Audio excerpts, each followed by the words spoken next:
mən də tuturam, yox.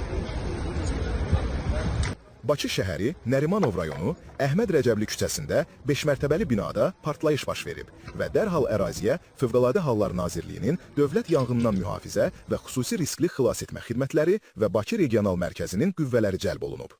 Fövqəladə Hallar Nazirliyinin mətbuat xidmətindən verilən məlumata görə hadisə yerində əməliyyat şəraiti qiymətləndirilərkən 5 mərtəbəli ofis binasında yanğınla müşayiət olunmayan partlayışın baş verdiyi və dağıntıların yarandığı müəyyən edilib. Fövqəladə Hallar Nazirliyi qüvvələri tərəfindən həyata keçirilən operativ xilasetmə əməliyyatı sayəsində 7 nəfər xilas edilib. Ərazidə müvafiq təhlükəsizlik tədbirləri görülüb. Hadisə ilə əlaqədar aidiyyəti qurumlar tərəfindən araşdırma aparılır.